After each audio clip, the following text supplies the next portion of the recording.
High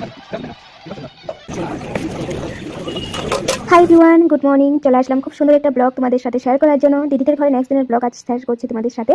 তো দিদি চা করে ভুজিয়া নিমকি সব দিয়ে চা দেয়, আমার ভাই ব্লু টি বানিয়ে খায়। তো আমি ইউটিউবে লং ব্লগ দিয়েছি, আর অনেক কিছু আছে। লং ব্লগটা দেখলে তোমাদের ভালো লাগবে। ইউটিউব আমার নাম ঝুমা দে, গিয়ে দেখে নিও, চ্যানেলটা সাবস্ক্রাইব করে বেল আইকনটা ক্লিক করে নিও। তারপর ভাই আর জিজু মার্কেট যায়। তো মার্কেট যাচ্ছিল বলে আমি ভাইকে বলেছি, যাচ্ছে যদি একটু ভিডিও করে নিয়ে আসবি দিদিদের মার্কেট। আমাদের এখানে মার্কেটে তো এখন পর্যন্ত আমি যাইনি ভালো করে ভিডিও করার। মার্কেট বলতে গেলে মানে এমনিতে অন্য জায়গায় কাপড়ের দোকান বলো, কসমেটিক বলো, এগুলোতে গিয়েছি, কিন্তু যেটা সবজি মহল বলো, মাছ মহল বলো, এখন পর্যন্ত আমি দেখিনি কোনোদিন আমাদের এখানে, সত্যি বলছি। আর আমি ইউটিউব করে এত বছর হয়েছে, তাও আমি মানে শেয়ার করতে পারিনি কোনোদিন, মানে ব্লগ করাই হয়নি কোনোদিন। তো যাই হোক, জিজুর সাথে ভাই এসেছি বলে আমি ওকে বলে দিয়েছিলাম, তাই ইউটিউব ভিডিও করে নিয়েছিল। তো এই কাকুগুলো মানে ব্যাপারী কাকুগুলো ওকে বলেছিল যে ইউটিউবের জন্য ব্লগ করছো নাকি, ইউটিউব করো নাকি। বলছে যে হ্যাঁ আমি তো করি না, আমার দিদি করে, দিদির জন্য করছি বলছি। আবার নাম জিজ্ঞাসা করেছে, তো ওগুলো বলেছে। তো ভালো লাগলো যে এখনো সবাই আছে সাপোর্ট করে, এখন অনেক মানুষ আছে আগের দিনে ভাব নিয়ে থাকে। তো তারাও জানে এখন হঠাৎ কখন কি হয়, কখন কোন ভিডিও ভাইরাল হয়ে যায় বলা যায় না, ওটা থেকে তাদেরও একটু হয়তো হেল্প হতে পারে, তার জন্যই।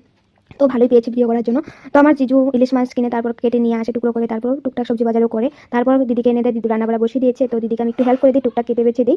তারপর জিজু স্নান করেছে, ঠাকুর সেবা দেয়, আমিও স্নান করে চলে আসি। তো প্রথমে নাইটি পরেছিলাম, তারপর তুই একটা রিলস বানিয়েছিলাম নাইটি পরে, তারপর আমি আমার ড্রেস মানে কুর্তি পরে নিই। তো দিদি আমাকে দেখি বলছে তুই নাইটি পরে করে নিলি, কুর্তি পরে করে নিলি, একটা শাড়ি পরে, আমার শাড়ি পরতে হবে, রিলস বানাতে হবে। তারপর সাদিকে অনেকগুলো রিলস বানাই, ওটা ব্লগে দেখতে পাবে ইউটিউবে, লং ব্লগ ওটাই আছে। তো তারপর রান্নাবাড়া করে রেডি করে রেখেছিল। তো এখন আমরা খাওয়া দাওয়া করবো। তো ডাল, রাত্রে মাংস আছে, সবকিছু দিয়ে 12 মশলা একটা ভাজা, তারপর ইলিশ মাছটা বেগুন দিয়ে পাতুরি করেছিল। তারপর আমরা খাওয়া দাওয়া করে একটু রেস্ট করি। তো সন্ধ্যার সময় আবার উৎপাত লাগাচ্ছি, ওর ড্রেসগুলো পরে আমি রিলস বানাতে বলছে, আমাকে ফটো তুলতে বলছে। আমি বলছি যে আমার ঠান্ডাতে ইচ্ছে করছে না, আমার মেকআপ টেকআপ কিছু করবো না, আমি এমনি পরবো। তারপর আমি কিছু করিনি, আমি যেভাবে ছিল মোবাইল ওভাবে আমি ড্রেসগুলো পরেছি, পরে রিলসও বানিয়ে নিয়েছিলাম, ফটোশুটও করে নিয়েছিলাম।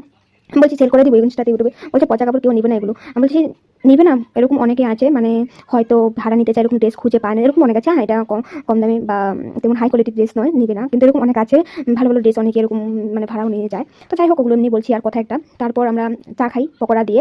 তারপর ওগুলো ব্লগ ইউটিউবে আছে, দেখতে পারবো ইউটিউবে। তারপর জিজু না সকালবেলা যে মার্কেট গিয়েছিল, মিষ্টি পান নিয়ে এসেছে, এনে আমাকে বলছে খাওয়ার জন্য। তো দুপুরে তো খাইনি, তো সন্ধ্যার সময় আবার বলছে পানটা খাওনি এখনো। তারপর দিদিকে বললাম চল চারজনে মিলে খাই, আমি তো পান খাই না, এতটা পান আমি খাবো না, মিষ্টি পান তবু আমি খাবো না। বলছে যে সবাই অল্প করে খাই তবে প্রবলেম নেই। তারপর আমরা চারজনে মিলে অল্প করে ভাগিয়ে খাই। তারপর আমরা লুডো গেম খেলি। তো লুডো গেমটা খুব মানে মজা লেগেছে খেলে। তো লুডো গেমটা আমি অলরেডি পোস্ট করে দিয়েছিলাম, দেখেছি হয়তো তোমরা, যারা এখনই দেখে নিও, আমার ফেসবুকেই আছে। তারপর ওরা সবাই জম্বি ফিল্ম দেখছে, যে ফিল্মটা আমি অলরেডি দেখে নিয়েছিলাম, আর আমার দেখাটাও দেখতে ভালো লাগে না বারবার, তো একবার দেখলে আমার হয়ে যায়। তারপর ওরা ফিল্ম দেখছে, তো আমি খরগোশের সাথে নমুনা করছিলাম। তো খরগোশটা না বারবার আমার হাঁটা চাটছে, আর একবার না কামড় লাগিয়ে দিয়েছে। দিদি বলছে এমন কেন করছে রে, ওই কি আমাকে তুই ভাবছে নাকি, বলছে তো ভাবছি তো, তার জন্য এরকম করছে, ঘুরছে তোর পিছিয়ে পিছিয়ে তোকে হাত চাটছে। মানে আবার পকোড়া খেতেও অনেক পছন্দ করে, নিমকি পকোড়া ভুজিয়া এসব খায়, মানে চটপটা জিনিস খেতে খুব পছন্দ করে। তো পকোড়া খেয়েছিলাম সন্ধ্যার সময়, ওটার গন্ধ হতে পাচ্ছে। তো দিদি বলছে যে পকোড়ার গন্ধ পাচ্ছে, তার জন্য তোর হাতে এরকম বারবার চাটছে, ওর গন্ধ পাচ্ছে, ওর খেতে অনেক ভালো পায় পকোড়া। তো সন্ধ্যার সময় পকোড়া খেয়েছে কিন্তু। তো দেখো না কত কিউট, ওই আমার সাথে খেলা করছিল। তো এসবই আমি অল্প টাইম ওর সাথে নাটক করি। তারপর জিজু আর ফিল্ম দেখে নিই, জিজু খরগোশের কথা এটা বলছিল। তারপর রাত্রে ডিনারটা আমরা করে নিই। তো রাতে দুপুরে সব কিছু ছিল। তারপর জিজু ভাত করে, তারপর দিদি আবার মূলা কেচে রেখেছিল, তো মূলা